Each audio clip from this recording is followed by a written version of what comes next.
You don't need to share my Christian faith to appreciate the virtue of human rights. I'm not suggesting you do. But equally, we should be careful about diminishing the influence and the voice of judeo-christian faith in our Western society, as doing so risks our society drifting into a valueless void. In that world, there is nothing to stand on. There is nothing to hold on to, and the authoritarians and autocrats win. Well, never afraid to talk about his personal Christian faith, Scott Morrison used his valedictory address to Parliament this week to call for the nation to return to its judeo-Christian roots. That's obviously a good and necessary thing if Australia is to find its way out of its current political and cultural mess, something even the Australian newspaper's Paul Kelly acknowledged. But what is perplexing is that Morrison had 17 years, including 3 as Prime Minister, to champion these values. Paul Kelly wrote the following: "Why only now does he talk in this way about his deepest beliefs? And if he had, wouldn't he have been more successful?" Well, it's hard to disagree with that analysis. Instead, time and time again, Morrison let down Christians and Conservatives who thought his faith might translate into public and political advocacy for the values he now calls the nation back to. After all, the left, whether they be Greens, Teals, Labor, or the big leftist cohort strangely named moderates within the Liberal Party, they argue for their values with religious fervour every day.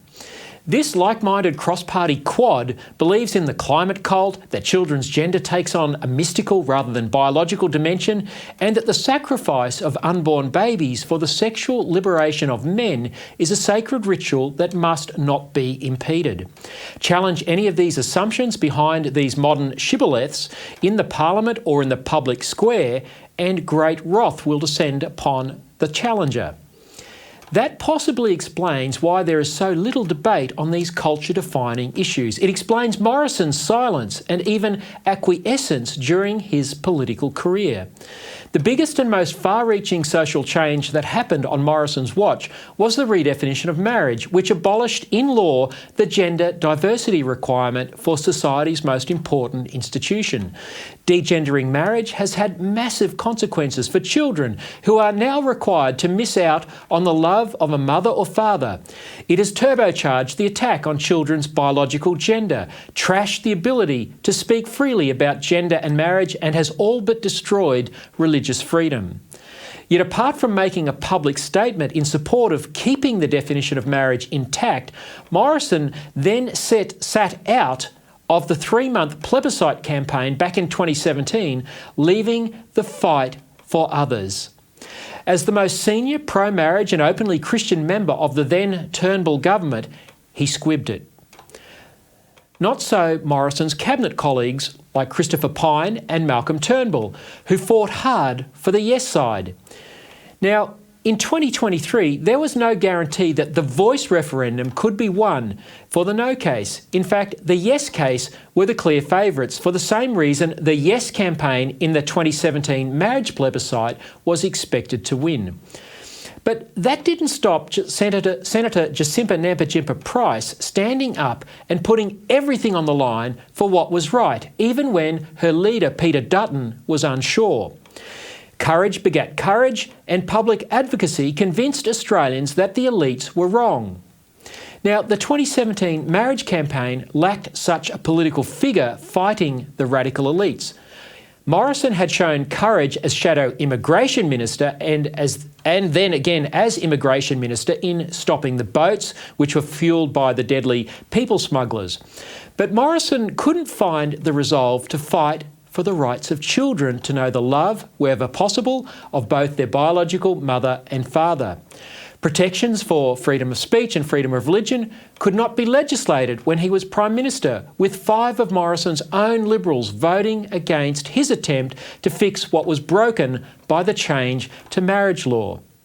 Now, same-sex marriage activists like the Liberals' Tim Wilson and the New South Wales politician Alex Greenwich are pushing for commercial surrogacy so that gay married men can rent women's wombs and purchase babies. This is the great unfinished project of the same-sex marriage debate.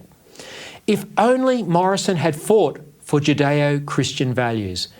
His speech this week mentions the judeo-Christian idea of human dignity. Yet he put his prime ministerial signature on a letter supporting Australia's abortion to birth laws, the ultimate affront to human dignity.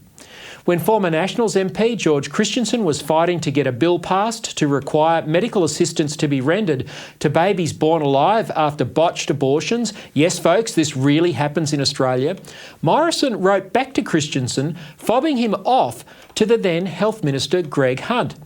But Morrison's letter contained a defence of abortion which so disgusted Christensen that he published it on social media. In the letter, Morrison states that his government supports reproductive and sexual services.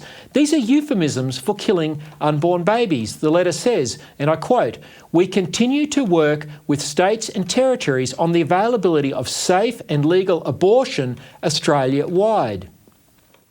Morrison then went on to brag about how proud he was that Australia's overseas aid helps export abortion to women in poor countries. When I reposted the letter on my Facebook page, I received an angry phone call at 9 p.m. one evening from one of Morrison's cabinet colleagues and prayer partners, Stuart Robert. I said that if the Prime Minister does not believe what is in his letter, he should correct the record. "That is not going to happen," Robert said to me. Now, when City Point Christian College followed the recommendations of the Ruddock Commission into Religious Freedom and published its policy on marriage and gender so that girls could be protected from the encroachment in their sports and private spaces from males identifying as females at school, Morrison threw the college under the bus. "I don't support that," he said on radio. In the lead-up to the 2022 election, Morrison had two strong female candidates, Catherine Deves and Senator Claire Chandler, fighting to save girls' and women's sports from males identifying as females demanding access to their sports. Morrison, when questioned, said his government had no plans to save women's sport. The bus was quite literally getting a big workout. Now, silence in the face of evil is evil, Dietrich Bonhoeffer famously said. I'm not sure where that puts calculated acquiescence. When Morrison gave his maiden speech to Parliament 17 years ago, he brilliantly said, and I quote, "Australia is not a secular country, it is a free country.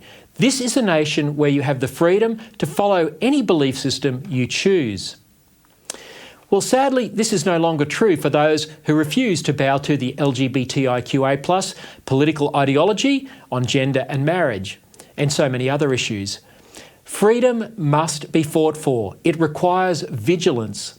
17 years on, Australia is less free, more secular, and as a result, less tolerant. If Australia is to rediscover its judeo-Christian values and undergo what is a necessary course correction, it will require courageous parliamentarians who will fight for the values with the same fervour we see from the Green, Teal, Labor, leftist, Liberal quad. It is politicians like ScoMo that are driving force behind the Family First Party project.